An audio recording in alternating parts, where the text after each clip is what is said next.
자, 기도 한번 하고 시작하겠습니다. 하나님 고맙습니다. 오늘부터 또 하나님의 말씀이 얼마나 꿀같이 단지 저희들에게 보여주심을 감사합니다. 이 시간을 통해서 정말 말씀에 대한 새로운 기대를 갖게 하시고 또 그 기대가 충족되어서 말씀을 더 사랑하고 말씀 속에서 하나님의 깊은 뜻을 저희들이 발견하며 우리 하나님 아버지를 더욱더 사랑하는 그런 모습으로 바뀌어질 수 있도록 주님께서 책임져 주시옵소서.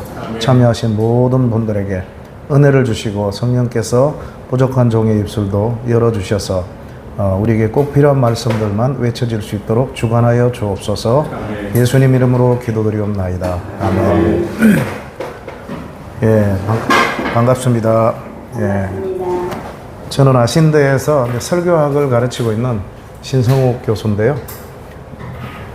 설교학 교수라기보다는 사실은 제가 구약도 전공하고 신약도 전공하고 해서 성경에 훨씬 더 전문가라고 그렇게 볼 수가 있습니다.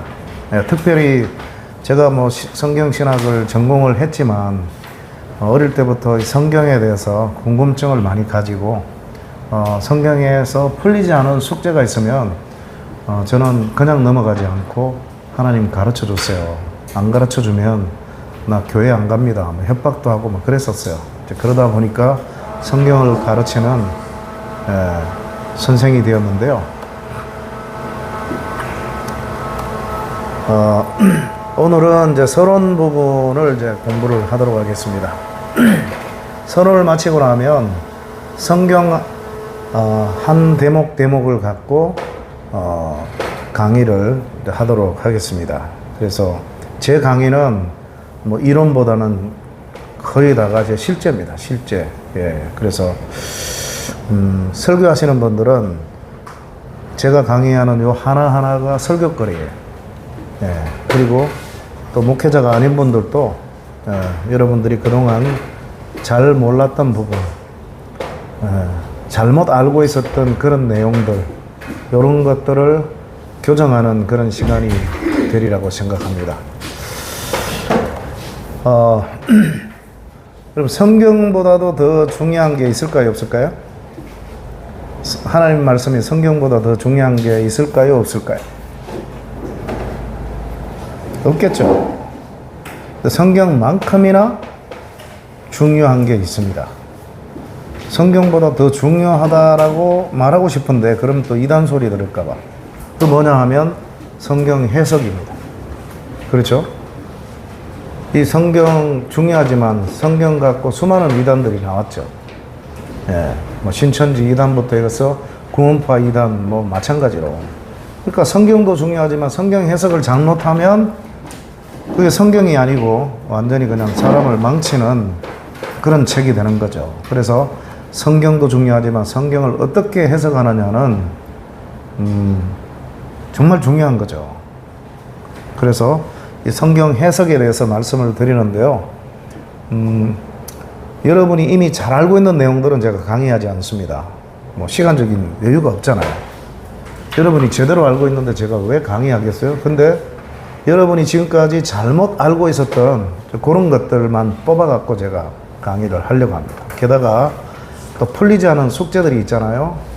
예정론이 맞으면 전도할 필요가 있느냐, 이런 거라든지, 또 히브리서 6장에 보면 한 번 비침을 얻고 하늘의 은사를 맛보고 성령에 참여한 바가 되고 그리고 타락해서 떨어진 사람은 다시는 회개케 할 수 없다. 그러면 이 사람들은 어떤 사람들이냐? 두 가지로 갈리죠. 보수 그 리버럴한 자유주의 학자들은 한 번 비침을 얻었고 하늘의 은사도 맛봤고 그 다음에 성령에 참여도 했던 사람이 중생하지 않은 사람일 수가 없다. 그래서 중생한 사람도 죄를 지어서 지옥 갈 수 있다. 그렇게 얘기를 하고요.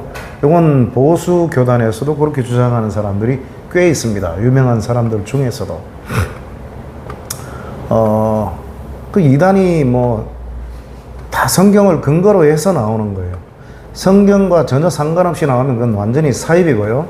성경에 자기들 나름대로 뭔가 근거를 가지고 잘못된 것을 전하는 사람들을 이제 이단이라 그러는데요. 근데 그 사람들이 속는 거죠. 예. 그래서 성경에 이제 그렇게 보이는 구절들이 꽤 있거든요. 성경에 모순된 그런 부분도 많습니다. 진짜 하나님의 말씀은 모순되지 않아요. 그런데 우리말 성경은 모순된 게 너무 많아요. 번역이 잘못돼가지고. 예. 영어 성경도 마찬가지지만 우리말은 제일 문제가 많습니다. 예. 그래서 난제들 이런 것들도 제가 정리를 해드리고요. 자, 이 성경 해석에 대해서 제 강의를 하면서 서론을 제가 말씀을 드립니다. 자, 사람을 이해하는 두 가지 관점이 있습니다. 네, 여러분도 사람을 바라보는 세계관 또는 어떤 관점이 있죠. 어떤 관점으로 생각한다. 이제 대부분은 외모로 사람을 판단하잖아요. 예, 그러나 외모로 보지 않고 정말 하나님처럼 저 사람이 정말 인격자냐, 인물은 좀 못생긴 거 분명한데 사람이 참 알차다, 또 신실하다, 이런 걸 보는 사람이 간혹 있거든요. 그러니까 사람마다 이 관점이 다 다르다고. 사람을 이해하는 관점을 두 가지로 설명하면, 첫째는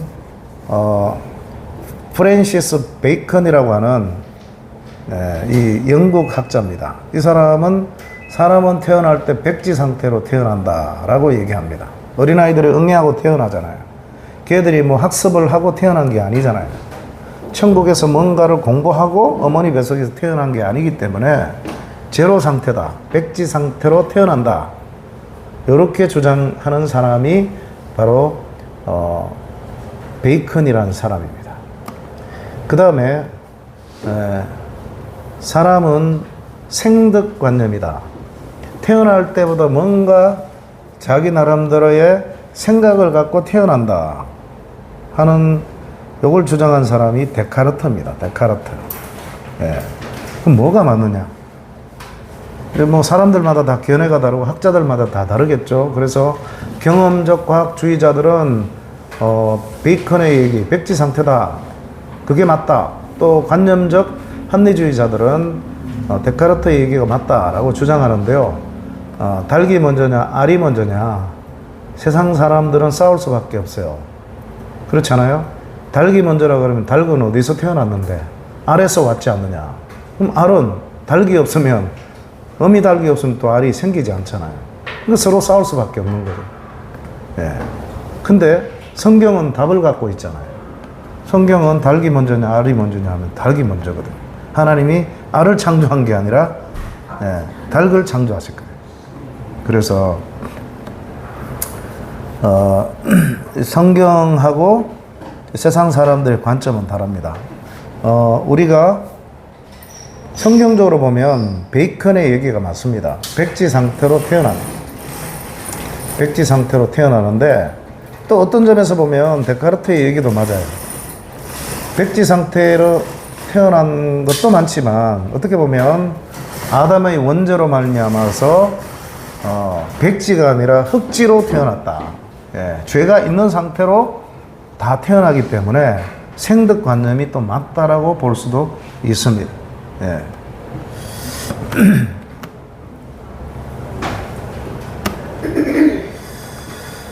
사람마다 다 체질이 다르죠. 산성 체질, 뭐 알칼리성 체질, 태양인 있고 소양인 있고 태음인 있고 소음인 있고, 어떤 사람은 고기를 먹어야 되는데 피쉬만 먹어요.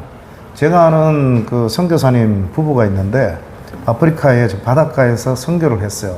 근데 사모님이 한 10년 이렇게 선교 사역을 했는데 시름시름 알아갖고 도저히 선교를 할 수 없어서 한국에 왔어요. 그래서 병원에 찾아가도 뭐 병명도 잘 모르고, 한의사한테 갔더니만 체질이 고기를 먹어야 되는 체질인데 피쉬만 먹은 거예요. 해변가니까. 그래서 당신은 고기를 많이 먹어야 되는데 그 물고기만 먹었다는 거죠.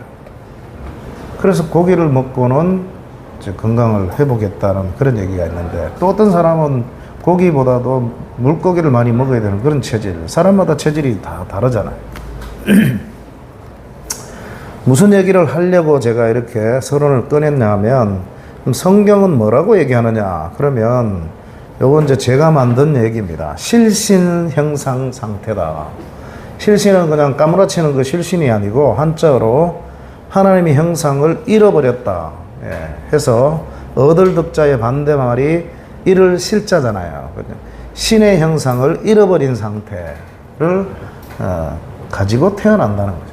하나님의 형상을 닮아갖고 아담이 만들어졌는데 원죄를 지음으로써 누구든지 태어나는 아이들은 뭐 순진해 보이고 착해 보이고 천사같이 다 보이지만 다 원죄 가운데서 태어난다는 거죠. 그 아이들도 뭐 엄마 젖을 달라고 막 보채고 울고 하는 거 보면 또 순수해 보이지만은 않죠. 예. 그래서 하나님의 형상이 완전히 사라진 게 아니라 상당히 훼손된 상태로 태어난다. 그런 걸 말씀드리고요.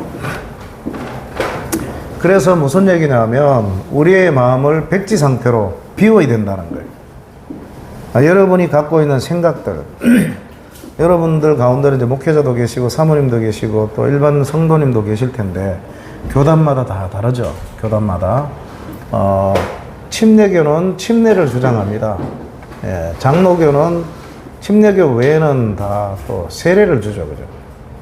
침례냐 세례냐 그건 본질적인 문제가 아니고 비본질적인 문제입니다. 천국과는 상관없는 내용이에요. 술, 담배를 해야 되느냐 말아야 되느냐 안 하는 게 좋지만 한다고 해갖고 지옥 가는 얘기는 아니거든요. 이런 걸 비본질적인 그런 걸로 얘기합니다. 이제 본질적인 게 문제가 생기면 그건 이단이 되는 거죠. 예를 들어서 예수님의 신성을 부인한다든지 또 인성을 부인한다든지 둘 중에 하나만 부정하면 그것은 기독교의 본질적인 진리를 훼손하는 거기 때문에 그건 이단이 될 수 있는 겁니다. 지옥에 떨어질 수 있는 그런 상황이 될 수 있는 거죠. 그래서 사람마다 이렇게 생각이 다 다른데요. 우리의 생각들 내가 장로교인데 또 내가 뭐 감리교인데 그걸 다 감리교는 또 문제가 뭐냐면 이번에 제가 3주 영국을 탐방을 하고 왔습니다. 집회도 하고 그 감리교의 유기성 목사님 부부하고 제가 같이 갔거든요. 저는 설교 세미나하고 그분은 저녁에 집회하시고 했는데 한 3주를 같이 있어 보니까 사람들이 왜 그분을 좋아하는지를 알 수 있겠더라고요. 되게 온유하고 겸손하고 아주 내성적이에요. 말을 잘 안 하시더라고요. 사모님한테 좀 끌려가는 그런 스타일인 것 같더라고요. 사모님은 아주 똑똑하고 남성적이고, 오히려 남편 된 유기성 목사님이 좀 여성스러운 그런 스타일이더라. 근데 제가 물어봤어요. 감리교는 만인구원설을 주장하거든요. 하나님은 모든 사람이 구원받기를 바라신다. 만인구원설. 그 물어봤더니만 유기성 목사님도 그렇게 알고 계시더라고요. 그거 잘못된 거거든요. 우리 또 제가 나온 총신 같은 경우는 방언이나 이런 은사들이 고린도 시대로 끝났다는 거예요. 더 이상 그런 은사가 없다는 거예요. 근데 방언을 하는 사람들 있잖아요. 그거는 사탄이 주는 거지 성령은 그걸 주지 않는다. 제가 그래서 총신에 후배 교수들 찜질방 가서 뜨뜻한 데 들어가갖고 야 솔직하게 얘기해봐. 그러면 아이 선배님 뭐 그런 걸 물으세요.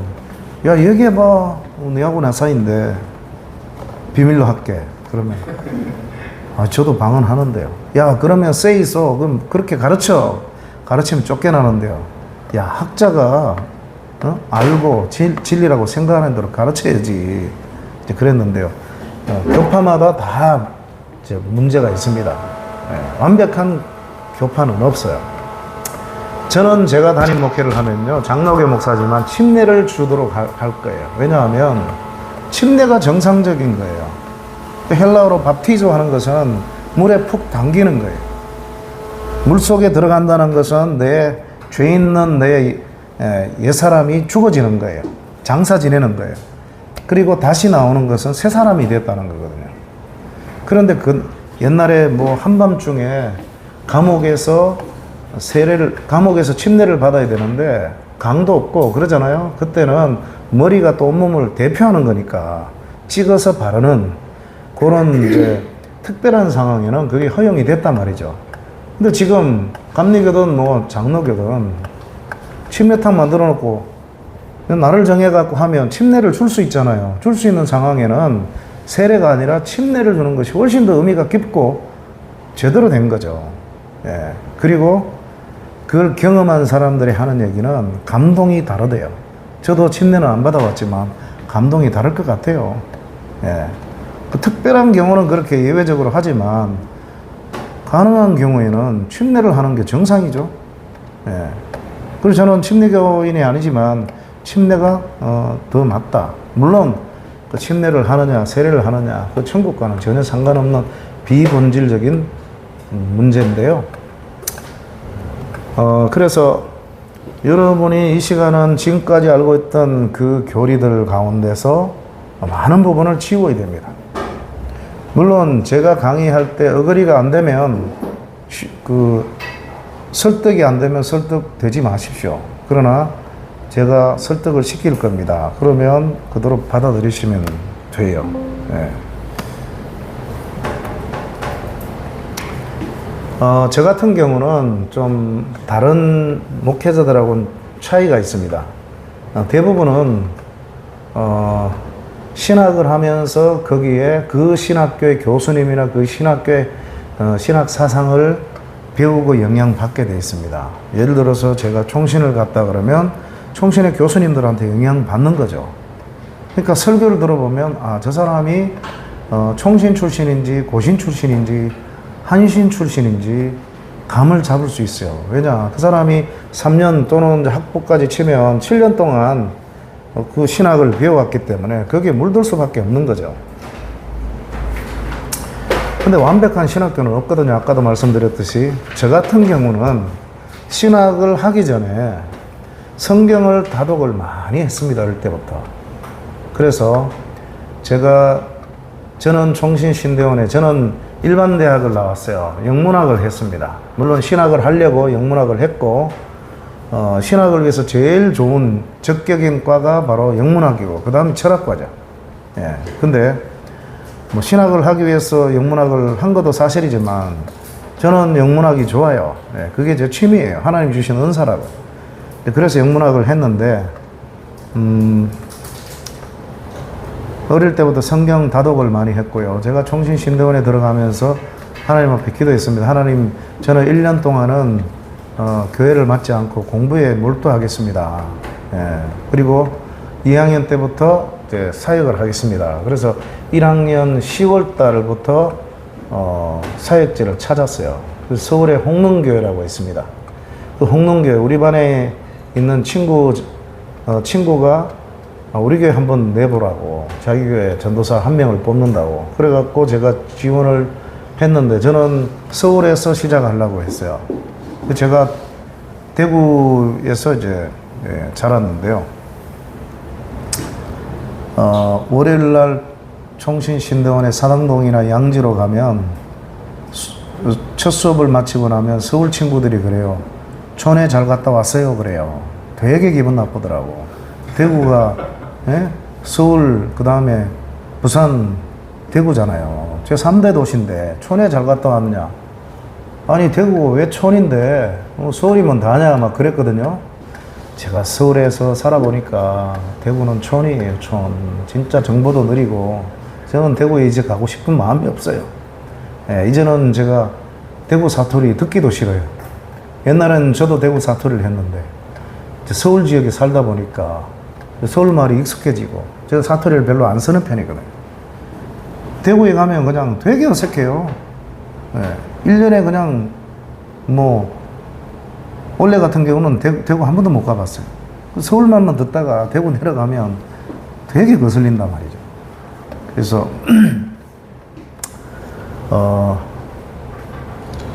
서울에서 나는 목회하겠다 해갖고 홍문교회를 냈는데 2명이 2학년 선배하고 저하고 2명이 합격이 돼가지고 그 중에 1명을 뽑는다고 면접하러 오라 그래요. 그래갖고 이제 갔는데 그 한 해 선배 전도사를 처음 만났죠. 인사하고. 근데 그분이 먼저 그 당회실에 갔어요. 담임 목사님은 부흥사라서 부흥회 갖고 없고 장로님들이 면접을 보더라고요. 면접을 보는데 뭐 5분도 안 돼 갖고 나와요. 왜 이렇게 일찍 나오지? 그러고 집에 갔어요, 그분은. 그 다음에 제가 들어갔는데 질문을 딱 하나 하는 거예요. 전도사님은 성경을 몇 독 정도 하셨습니까? 그래서 제가 어릴 때는 구체적으로 안 헤아려 봤는데 나이가 들어서는 헤아려 봤습니다. 그래서 아마 한 50독은 한 것 같습니다. 그러니까 성경을 많이 읽으셨네요. 기도 한번 해주세요. 그리고 이제 면접이 끝이에요. 저는 이제 됐다고 생각했죠. 제 나이에, 예? 그때 뭐 28인가 29인가, 제 나이에 그만큼 성경을 읽은 사람이 드물잖아요. 근데 한 달 뒤에 친구가 제가 떨어지고 선배가 됐다는 거예요. 그 왜 제가 떨어진지 아세요? 제 학생들한테 물어보면 그 나이에 너무 성경을 많이 읽어갖고 교만할까봐, 그래서 이 사람아, 내가 내 자랑하려고 한 게 아니라 내가 초유의 참을 경험한 거다. 우리 그 선배가 먼저 들어가서 똑같은 질문을 받았죠. 몇 독 했다 그런지 아세요? 100독을 했다는 거예요. 100독을. 와, 하필이면 제가 저보다 2배나 많이 읽은 사람하고 딱 걸려버린 거예요. 제 입에서 튀어나온 말이, 이 나이에 50독 한 나도 미친놈이지만 그놈은 더 미친놈이네. 그래갖고 제가 홍동기에 떨어져 버렸어요. 너무 쓰라리죠. 예. 그래서, 야, 내가 앞으로 유학 갔다 왔어. 홍문교회 담임으로, 예? 청빙해도 나 안 갈 거야. 그랬는데, 근데 그게 하나님의 은혜였어요. 그래서 대구에서 제일 큰 교회, 예, 거기에 전도사로 사역을 시작했는데, 그 목사님이, 제가 5년 동안 섬겼던 목사님이 조선 최고의 설교자였어요. 설교의 대명사, 설교의 요리사, 설교의 예술가, 종신의 설교학 교수가 자기 책에다가 그분을 그렇게 표현했습니다. 그 당시 80세가 되던 해에 제가 유학을 가서 우연히 인터넷 유튜브를 보는데 그분 설교가 나오더라고요. 옛날 시대, 테이프 시대에 갖고 설교가 없어요. 또 그때는 그분이 은퇴하셨고, 없는데 딱 하나가 나와요. 깜짝 놀라갖고 제가 집사람 보고, 여보, 이 목사님 설교가 여기 올라와 있어. 우리나라의 큰 교회 목사들 모아놓고 이제 선배로서 이제 설교한 내용인데, 저는 그분을 떠나면서 저는 구약도 전공했고 신약도 전공했고 설교학도 전공했고 LA에서 담임 목회도 2년 하고 이름도 내고 책도 쓰고, 그런데 그분은 이제 점점 연세도 많고 힘도 약하고 쇠퇴해지죠. 그래서 내가 더 이상 저분한테는 옛날만큼 은혜를 못 받을 것이다 라고 했는데, 설교를 한 3번 듣다가 집사람한테, 여보, 이분은 여전히 내게 최고야. 여전히. 나는 많이 성장하고 그분은 많이 쭈그러들었는데도 여전히 이분은 내게 최고다. 그래가 그 설교를 총신의 그 후배 구약 교수한테 보냈더니만, 듣고 나서, 교수님, 이분이 누구십니까? 왜? 아니, 이런 설교자가 한국에 존재했습니까? 어때? 그러니까, 와, 최고입니다. 이분이 누굽니까? 그분이 내 멘토, 내가 늘 자랑하던 그 멘토야. 한국의 이동훈 목사님 그러면 설교의 최고라고 이제 그렇게 얘기하고, 제가 이동훈 목사님은 제일 친하거든요. 지금 이동훈 목사님 후임이 또 5년 만에 사임을 했습니다. 그래서 지금 그게 목회자들 사이에서는 이슈예요.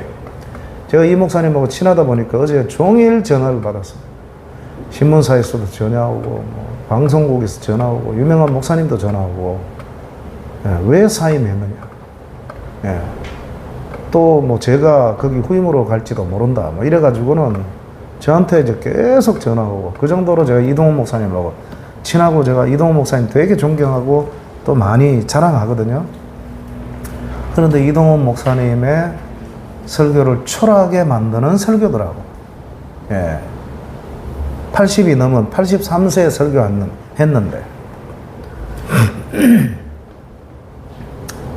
근데,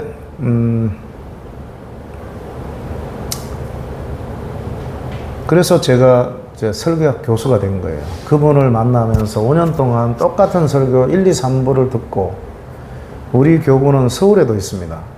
토요일 날 대구까지 와서 주일 날 설교 듣고 서울로 올라옵니다. 워낙 설교가 좋아가지고. 그래서 나도 저런 설교학자가 되어야 되겠다. 제 멘토가 되셨죠.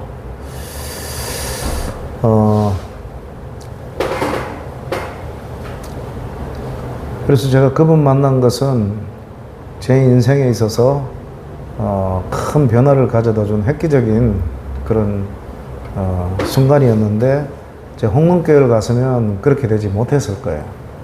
예. 나중에 보니까 시카고에 제가 10년을 유학하면서 살았는데요. 시카고에 어떤 목사님이 담임으로 부임해 왔는데 보니까 홍문교회 담임 목사님 아들이었어요. 그 저하고 친해져가지고 저보다 나이가 많아서 형님하고가 됐는데, 제가 어느 날 그 얘기를 했어요. 형님, 사실 제가 신대원 다닐 때 형님 아버지 교회 제가 지원했다가 이래갖고 떨어졌습니다. 그랬더니만, 아이고, 교회가 인재를 놓쳤구만. 또 그러더라고요. 그랬는데 한 번은 또 그 홍문교회 담임 목사님이 오셨어요. 그래갖고 식사하면서, 목사님, 제가 목사님은 안 계실 때 제가 지원해서 이래갖고 떨어졌습니다. 그러니까, 아이고, 이 장로들이 인재를 몰라봤구먼 또 그러시더라고요. 그래서 속으로, 나 그게 정말 잘 안 갔어요. 속으로는 그랬죠. 예. 성경을 이제 많이 읽고 다독을 하면서 성경의 지배적인 영향을 받았어요. 그리고 나서 총신 신대원을 가서 신학을 들은 거예요. 듣다 보니까, 이건 성경과 달라. 그래서 제가 그것을 안 받아들일 수 있는 능력이 생긴 거예요. 이건 맞구나. 또 미국에 유학 가서 미국 트리니티 신학교에서 구약을 석사를 했거든요. 들으면서 이건 아니야. 그리고 거부할 수 있는 능력이 생겼고, 미국 켈빈 신학교에서 또 제가 신약을 전공할 때도 이건 아니야. 예. 그래서 안 받아들일 수 있는 능력이 생기더라고요. 그래서 우리의 마음을 비우고 성경이 내 마음을 지배하도록, 성경의 관점이 내 마음을 지배하도록 내 마음을 비우는 것이 좋습니다. 그리고 이단을 만나면 이단을 이제 이길 수 있는 힘이 생기는 거죠. 저는 사실 어떻게 보면 이단의 전문가라고 볼 수 있습니다. 제가 얘기를 잘 안 하는데요. 제가 대학교 2학년 때 은혜 받고 전도하다 보니까 전도를 안 해요. 신자들이. 저 영문학과잖아요. 영문학과인데, 영문학은 이제 성경을 기초로 만든 학과거든요. 그래서 전도사도 있고 장로님, 교수들도 장로님, 집사님들이고 대부분 그 교회 다니는 사람들이에요. 전도 안 해요. 제가 그래서 그 중에 전도사가 있어서, 전도사님은 전도사인데 왜 전도 안 하냐. 전도하는 게 전도사인데 막 도전 주고 막 그랬었어요. 그런데 한때의 무리들이 캠퍼스에서 전도를 하더라고요. 너무 반가워가지고 얘기를 해보니까 성경을 너무 엉터리로 가르쳐요. 이 사람들이 누군가 했더니만 그게 바로 박옥수 구원파였어요. 그래서 그때 JM에서 정명석이 있잖아요. 여대생들 막 성적으로 유린하고 깜방에 들어가 있는 그놈. JMS하고 그 다음에 박옥수 구원파가 세 가지인데, 그 중에 박옥수 구원파가 제일 상대하기 벅찬 이단이고, 그 당시에 신천지는 기도원에서 봤는데 200명 밖에 안 됐어요. 지금 뭐 엄청나게 늘어났는데, 그 당시는 한 200명 밖에 안 되는 초라한 그런 단체였어요. 그래서 제가 이단의 소굴에 들어가서 교주하고 싸워가지고 교주가 대학생한테 져가지고 막 수치를 당하고, 제가 가고 나서 3분의 1이 갈라져 나가고, 제가 협박당하고 미행당하고, 그랬습니다. 그래서 각 이단들한테는 제가 블랙리스트에 올라가 있었어요. 그러다가 이제 유학을 다녀왔는데,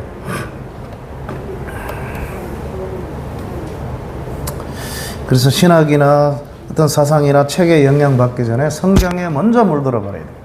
예. 근데 이게 잘 안 된 사람들은, 이미 신학교에서 먼저 물들어 버린 사람들은 어쩔 수 없는 거죠. 그러면 어떻게 돼야 돼요? 성경을 이제 더 많이 읽어야 돼요. 어쩔 수 없이. 예. 그래서 총신의 사상이 아니라, 합신의 사상이 아니라, 담력의 사상이 아니라 성경의 사상으로 자꾸 바꿔가야 돼요. 이제 모든 신학교의 교리들이 100% 다 맞는 게 아니기 때문에. 예. 자, 예를 한번 들어볼게요. 예수님의 재림이 여러분에게 뭐같이 임한다 그랬어요? 도적같이 임한다 그랬죠. 맞습니까? 도적같이 임하는 게 맞아요? 예. 아닙니다. 예? 아니요. 도적같이라고 성경에 나와요. 나오는데, 모르게 임한다는 그래서 이제 도적같이 임한다는 뜻이 모르게 임한다는 거거든요. 시한부 종말론자들처럼 1998년 10월 28일 깨어있는 자는 날짜를 알 수 있다. 그게 아니란 거죠. 예. 그래서 주의 날이 도적같이 임한다. 이런 구절이 나오거든요. 데살로니가전서 5장 2절에 보면. 근데 우리가 그 구절만 아는 거예요. 그 구절만. 4절을 봐야 되는데.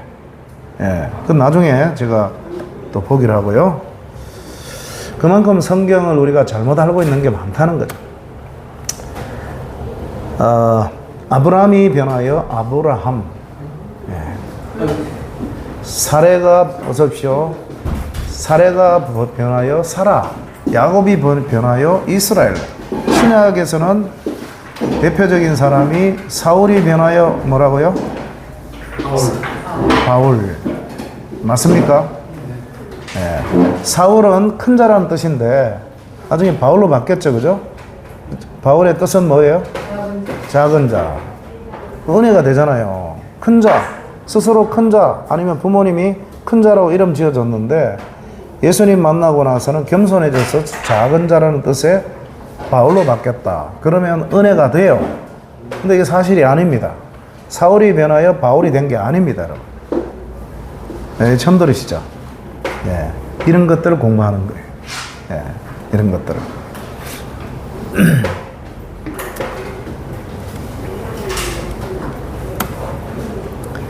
그 다음에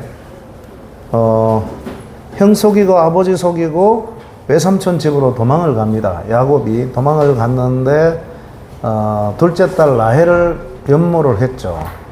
그래서 7년 동안 일을 하고 라헬하고 이제 결혼한다 생각하고 하룻밤을 자고, 그때는 뭐 중동은 면사포 같은 걸 쓰기 때문에 얼굴을 가리거든요. 그래서 몰랐어요. 하룻밤 이제 뭐 부부관계를 하고 나서 날이 새갖고 딱 보니까 라헬이 아니고 언니 레아였어요. 얼마나 화가 나겠어요. 그걸 따졌죠. 그러니까 우리 민족은 동생이 언니보다 먼저 가는 수가 없다. 네가 정 원하면, 어서 오십시오. 정 원하면 7년 동안 더 일을 하고 그리고 나서 라헬을 줄게. 그래 7년 일하고 나서 라헬하고 결혼했어요, 안 했어요? 라헬도 얻었죠, 그죠? 맞습니까? 아닙니다. 목회자들도 다 그렇게 알고 있고 저도 옛날에 그렇게 알고 있었어요. 네. 제가 나온 김에 제가 말씀을 드리면요, 레아하고 결혼을 했어요. 모르고 결혼했어요. 아침에 일어나 보니까 레아였어요. 따지니까 그러면 라헬도 줄 테니까 7년 동안 네 더 일해라. 그렇게 하겠습니다. 자, 그때는 결혼하고 일주일 동안 잔치를 베풉니다. 그래서 레아를 위해서 일주일 동안 잔치를 베풀어요. 일주일이 마쳐지고 나서 라헬하고 또 결혼합니다. 그래서 일주일 또 잔치를 베푸는 거예요. 그리고 나서 7년을 일합니다. 이게 성경이에요. 근데 우리는 지금까지 잘못 알아왔죠. 예. 레아하고 7년 동안 일하고 결혼했는데 또 라헬을 얻기 위해서 또 7년을 일했다가 라헬을 얻었다. 이렇게 이제 알고 있는데 창세기 29장 28절에 30절 읽어보십시오. 그게 아니었더라고요. 그만큼 우리의 관찰력이 부족하다는 거고 또 잘못된 고정관념으로 과거에 무지했던 목회자들이나 신학교나 또 교회에서 이것을 배워왔기 때문에 계속적으로 이것이 답습이 되는 거예요. 저는 이걸 깨는 사람이에요. 잘못된 걸 깨는 사람이에요. 그리고 여러분 설교를 하실 때도 제 강의를 듣고 설교하시면 벌써 교인들이 야 새롭다 이렇게 되는 거죠. 그죠? 새로운 눈을 뜨는 거죠. 그리고 나온 김에 말씀을 또 드리면 사울이 변하여 바울이 아닙니다. 바울은 작은 자라는 뜻이 맞아요. 근데 사울은 큰 자라는 뜻이 전혀 아닙니다. 예. 구원받은, 선택된 이런 뜻을 갖고 있고요. 사울은 말하자면 유대식 이름이고요. 바울은 헬라식 이름입니다. 로마 이름입니다. 저희 애들이요, 두 가지 이름을 갖고 있어요. 우리 둘째 같은 경우는 이중 국적이거든요. 미국에서 다 태어났기 때문에, 한국에서는 지민이라 그래요. 지금 저거 동생들이 있는 지금 시카고에 저거 엄마하고 지금 가 있는데요. 애들이 다 한국 이름도 있고 미국 이름도 있어요. 예. 그래서 소피아, 지민, 신입니다. 예. 영어 풀네임이 그래요. 한국에서 집에서는 지민이 그러고 학교 가면 소피아라고 그렇게 통합니다. 둘 다 이름을 갖고 있다고요. 그래서 성경은 바울이라고도 하는 사울 이렇게 나옵니다. 사울이 변해갖고 바울이 된 게 아니라고요. 예. 이런 것들을 여러분들이 이제 교정하는 거죠. 그죠? 예.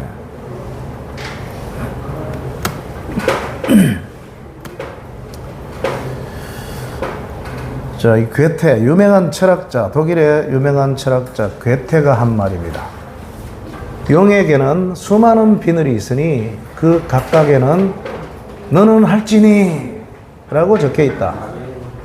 너는 할지니라고 말하는 그 용을 죽여라. 그 용을 죽인 사자는 비로소 아이가 된다. 이렇게 얘기합니다. 너는 할지니, 이 고정관념 갖고 어른들이 꼰대처럼 자식들한테 밥 먹을 때, 저도 어릴 때 수도 없이 들었어요. 식사할 때 이제 물을 마시잖아요. 식사하다가 물 마시면, 야, 밥 먹을 때 물 마시면 안 돼. 못 마시게 해요. 이유도 모르고. 그러니까 밥 먹을 때 물 마시고 싶은데 못 마시는 거예요. 이게 이제 꼰대짓이죠, 꼰대. 너는 할지니, 또는 그렇게 할지 말지니, 이런 이제 율법적인, 이런 그 고정관념을 죽여라는 거예요. 그래야 순수한 아이가 될 수 있다. 그런 건데, 우리도 마찬가지예요. 성경을 배우는 사람들도 자세가 뭐냐. 어린아이처럼, 내가 지금 갖고 있는 지금까지 알아왔던 교리 중에서 잘못된 것이 있으면 성경이 아니면 언제든지 버릴 준비를 하겠다. 이런 사람이 되라. 이제 그 얘기입니다.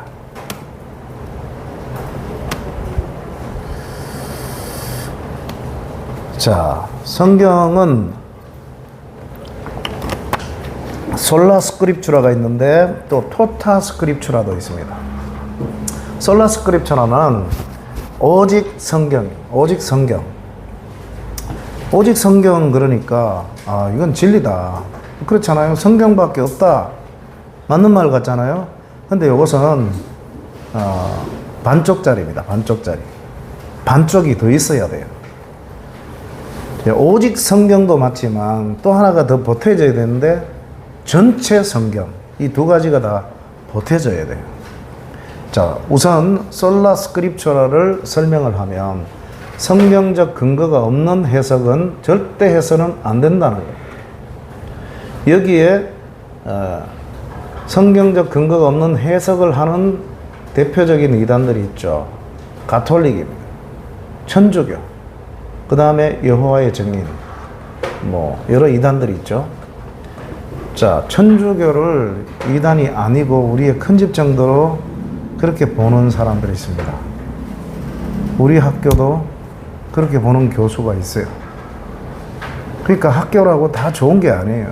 신학교라고 다 교수들이 사상이 100%다 옳은 게 아닙니다. 이건 우리 학교뿐만 아니라 총신도 마찬가지. 요즘 이슈가 뭐냐 하면 얼마 전까지 이슈는 11조는 율법이기 때문에 예수님 십자가에 돌아가시고 율법을 완성했기 때문에 더 이상 교회에서는 11조 할 필요가 없다.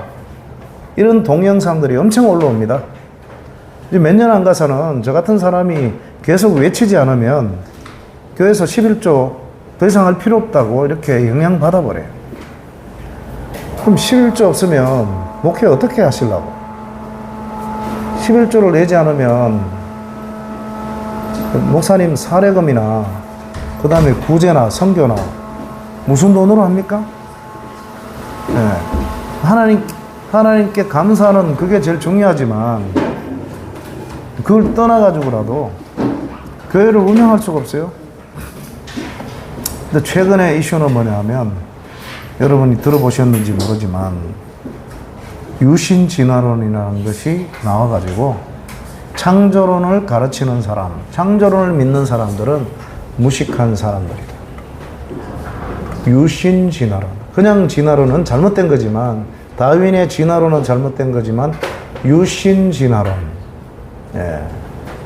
그러니까 다른 말로 하면 진화론적 창조론. 요걸 믿는 교수들이 늘어가요.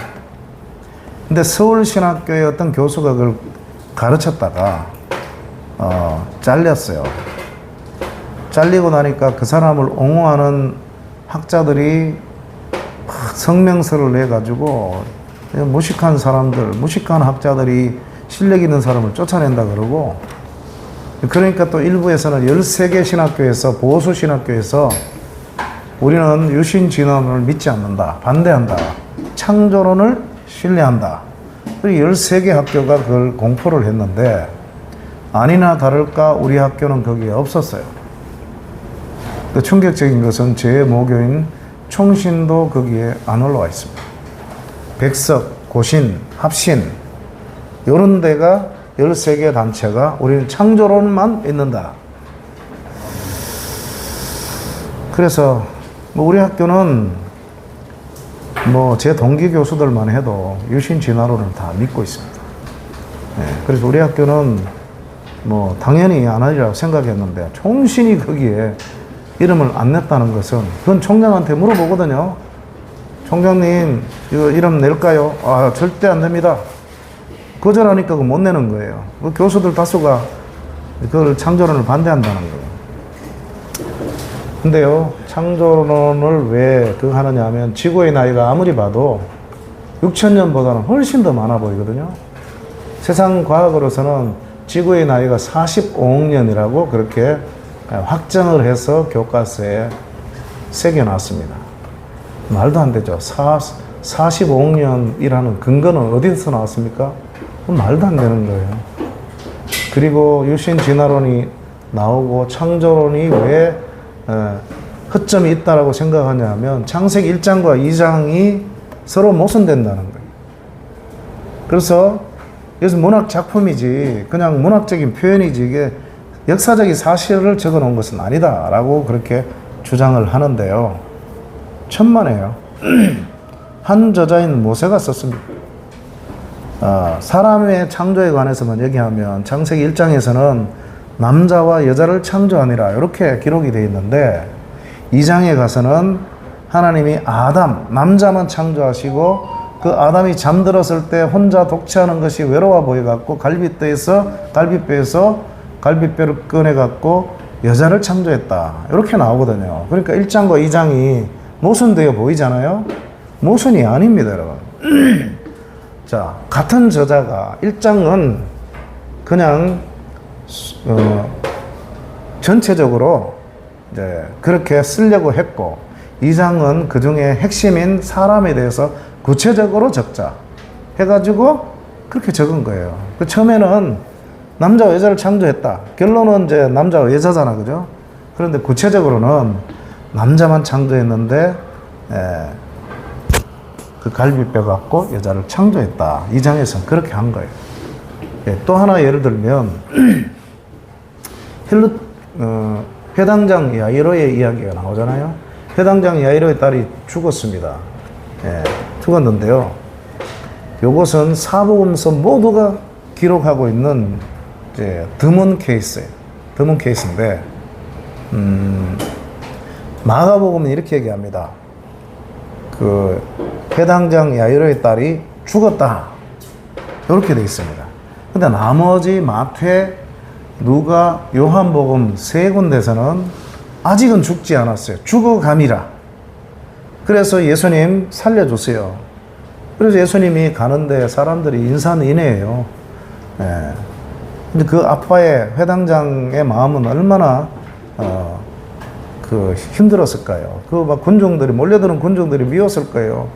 뭐 총각을 지금 다투는데, 그런데 거기서 힐루증 여인을 만나갖고 뭐 대화하고 병고침 받은 걸 또 막 대화하고 하다 보니까 진짜 지체가 돼갖고 하인들이 오잖아요. 선생을 더 이상 괴롭게 하지 마라. 죽었습니다 이미.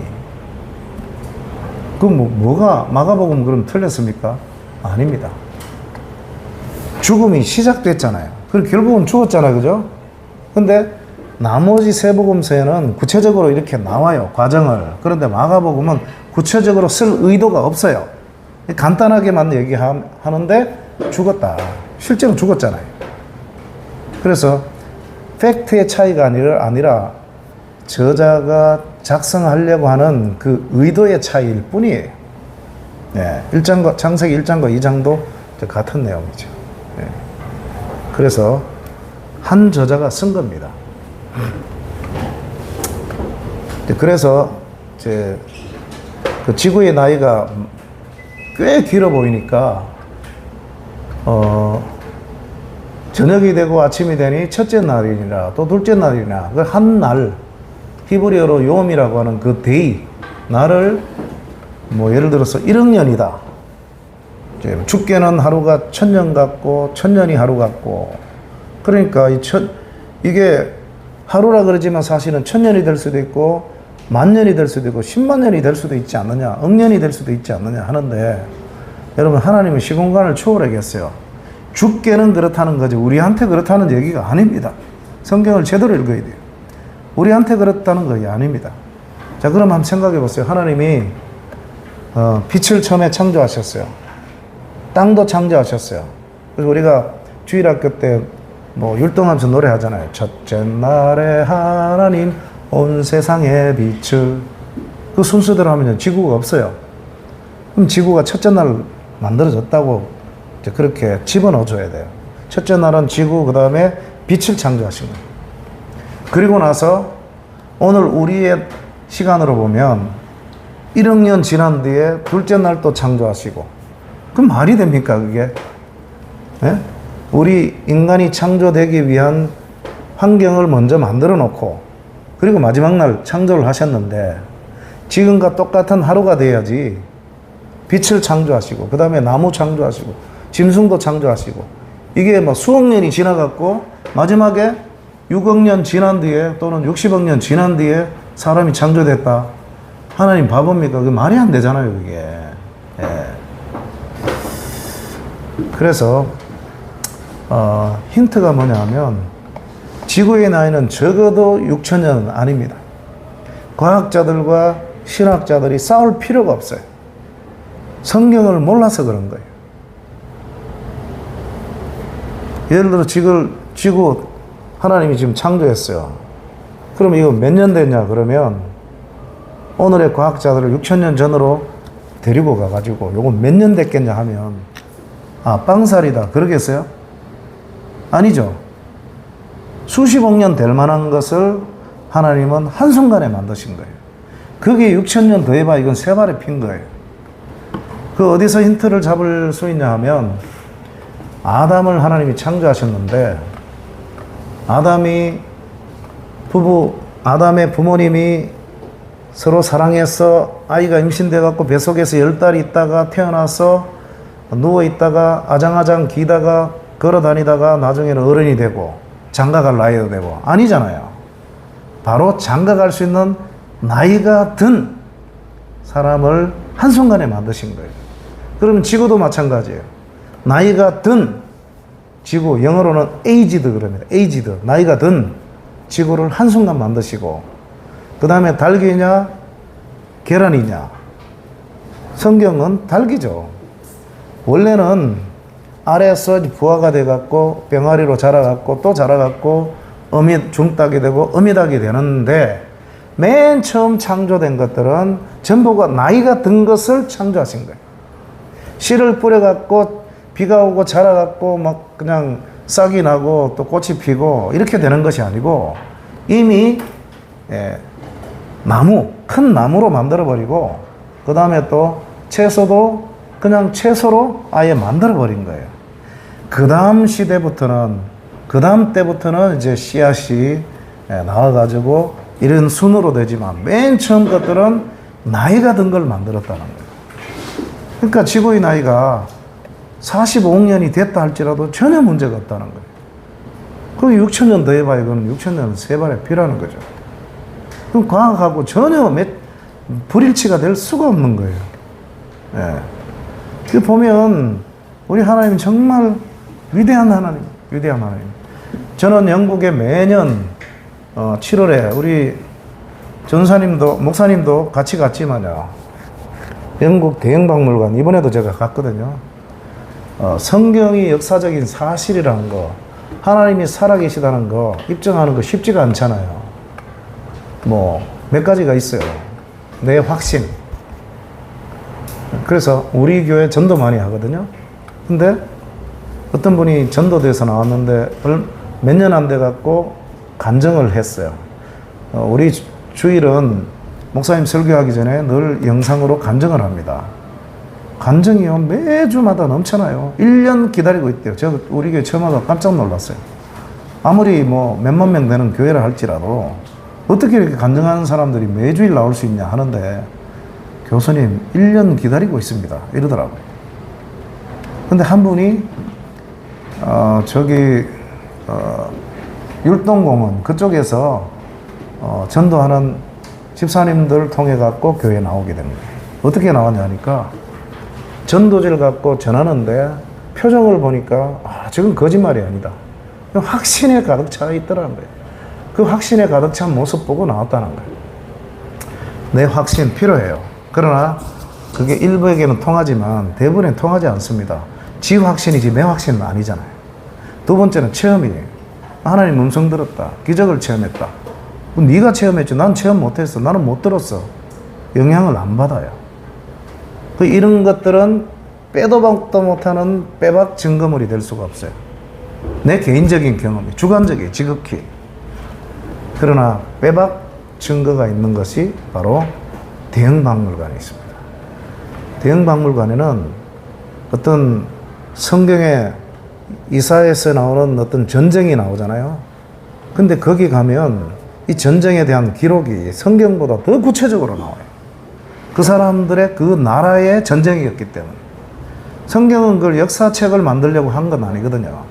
그래서 필요한 부분만 성경적으로 신앙적으로 필요한 부분만 적어 놓은 건데, 그 사람들은 역사기 때문에 아예 역사적인 책들, 그 사람들은 책이 아니고 찰흙에다가 새겨가지고 구워버립니다. 이제 바위나 마찬가지로. 그 해독을 해보면 성경보다도 더 구체적으로 나와요. 이런 것들이 한두 가지가 아닙니다. 나중에 제가 이것도 보여드리면서 제가 설명할 겁니다. 와, 성경이 진짜 사실이네요. 이건 빼박구절이에요, 빼박구절. 예. 뭐 예를 들어서 우리나라 같으면 조선시대 왕에 대한 얘기가 나와요. 근데 우리보다 더 정확하게 성경이 기록돼요. 예. 안 믿을 수가 없는 거예요.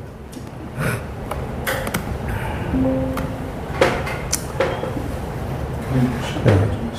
10분간 휴식하겠습니다. 네. 20분까지 제가 휴식하겠습니다.